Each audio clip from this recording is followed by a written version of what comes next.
Hello, this is Renee Hahn with Downing-Frye Realty in Naples, Florida. This is part of a segment or series I call Ask Renee, where I tackle some of the more common real estate related questions to make sure that you get answers in an easy, digestible format such as videos. What we're going to talk about today is flood zones. It's important to understand what the different flood zone codes mean as you're looking to purchase and work with your real estate agent on what the properties that you're interested in, which flood zone those fall into. So I'm going to cover the different flood zones, again, very briefly, and if you want more information, as always, don't hesitate to reach out to me directly. We'll start with what's called the Exzones. And let me take a step back. There are flood zone maps that are available where you can look at them by shading color, and then when you get into a specific property, obviously you can get into what flood zone those come in. They're not updated every year, but they are updated periodically to try to keep in line with insurance and flood zone requirements. So Exzone, this is not in a special flood hazard area.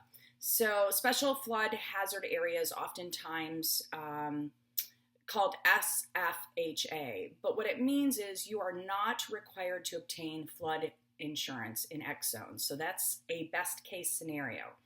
AE zones have an established BFE, and that stands for base flood elevation, and are susceptible to slow rising waters. Most of Naples tends to fall into this zone.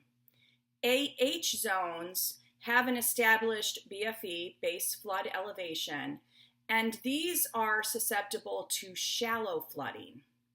VE zones in the coastal area along the Gulf of Mexico, also known as the velocity zones, these are areas that have an established BFE, again, base flood elevation, and are susceptible to wave action and rising floodwaters during a storm. You can see as we're progressing through the zones, they're getting, the risk of flood is greater.